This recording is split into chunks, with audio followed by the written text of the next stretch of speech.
ગીતા દર્શનમાં તમારું સ્વાગત છે। આજે હું બનાવું દલગોના કોફી કેક બનાવું છું, જે અત્યારે બહુ ટ્રેન્ડમાં ચાલે છે। એ એકદમ ઇઝી છે ને બનાવવામાં પણ એકદમ સહેલી અને ઇઝી છે ને 35 મિનિટમાં થઈ જાય છે। તો હું ટ્રાય કરું છું।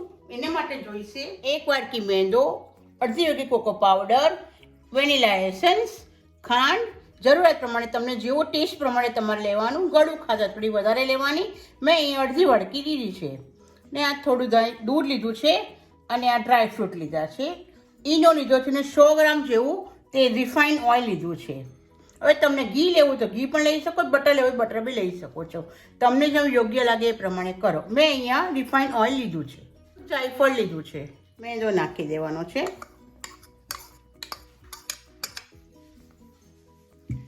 પછી એમાં કોકો પાવડર,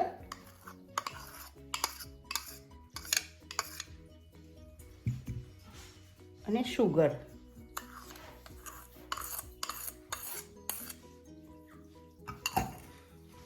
અને આ દૂધ થોડું નાખતા રહેવાનું। પછી વધારે ગ્રાઇન્ડર કર્યા પછી થોડી વાર એને ફરી દૂધ નાખવાનું છે અને તમારે એમાં 100 ગ્રામ જેટલું તેલ નાખવાનું છે।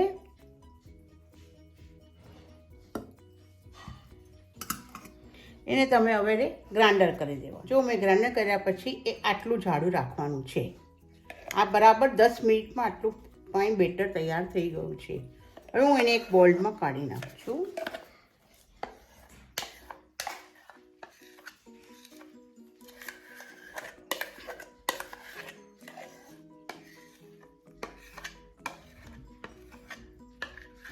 વેનીલા એસન્સ તમે 1 ચમચી જેવું નાખી દો તમારા ટેસ્ટ પ્રમાણે।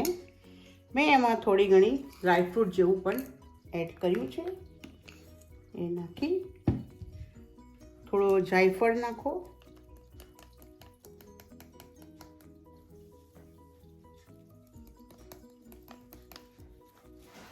પછી એને હલાવી દો।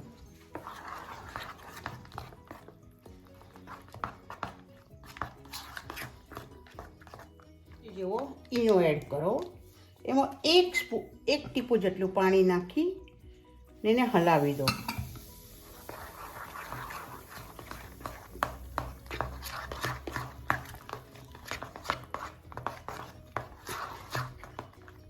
તમે કોઈ પણ એક કેક બનાવવાનું હોય કે તમારા ઘરનું કોઈ પણ વાસણ પડ્યું હોય એને આવી રીતે ગ્રીસ કરી દો।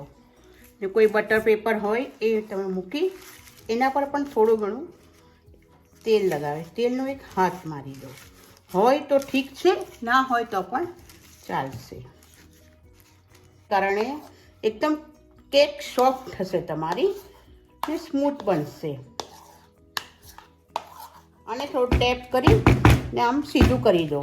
હવે તમારી પાસે ઘરમાં ઓવન હોય તો એને ઓવનમાં 25 મિનિટ માટે મૂકો, અને એ ના હોય તો ઇડલી કુકરમાં તમે પણ મૂકી શકો છો। નીચે મીઠું નાખીને મૂકી શકો છો। એ તમને 35 મિનિટમાં તમને આ કેક રેડી થઈ જશે। હવે હું આ કેકને બનાવવા માટે ઓવનમાં મૂકી દઉં। આપણે આ કેક તૈયાર થઈ ગઈ છે, જરાય ચોંટતી નથી, એ બરાબર પરફેક્ટ થઈ ગઈ છે, તૈયાર છે। હવે આપણે એને ડેકોરેશન કરીશું।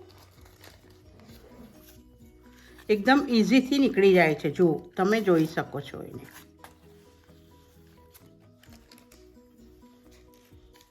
એકદમ ફાઇન તૈયાર થઈ ગઈ છે, આપ તમે જોઈ શકો છો। કેક એકદમ રેડી થઈ ગઈ છે। હવે આપણે દલગોના કોફી ક્રીમની તૈયારી કરીએ। 2 ચમચી કોફી, 4 ચમચી ખાંડ અને થોડું ગરમ પાણી, એને આપણે ખૂબ ફેંટવાનું છે।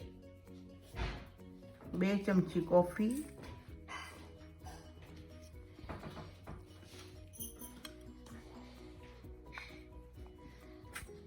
4 ચમચી ખાંડ,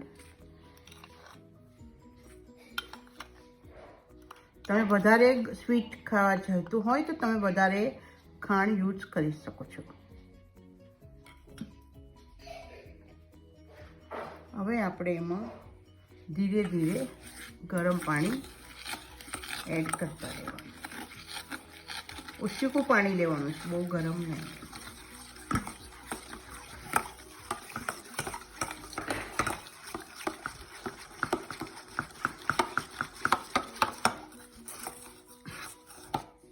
કરતા રહેવાનું 10 થી 15 મિનિટ સુધી તમારે મિક્સ કરતા રહેવાનું.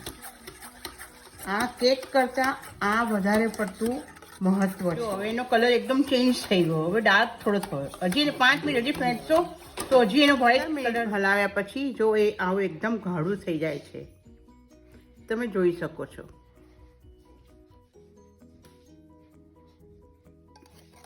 તમે જોઈ શકો છો. હવે એને 10 મિનિટ સુધી ફ્રીઝમાં રહેવા દેવાનું છે. અમારી કોફી ક્રીમ બની ગઈ છે, તમે જોઈ શકો છો એકદમ સ્મૂથ થઈ ગઈ છે. કેકની મેં ઉપરની લેયર કાપી નાખી છે એટલે હવે એકદમ સીધી થઈ ગઈ છે. હવે આપણે એની ઉપર આ ક્રીમ લગાવીશું.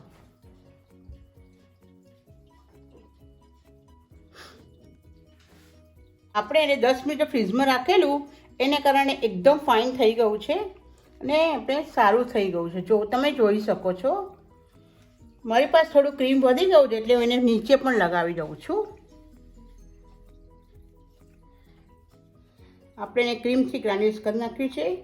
હવે મારી પાસે થોડા ઘણા ફ્રૂટ્સ બદામ પિસ્તા જેવું પડ્યું છે, એ તમને બી તમારી પાસે જે કોઈ અવેલેબલ હોય એ તમે મૂકી શકો છો.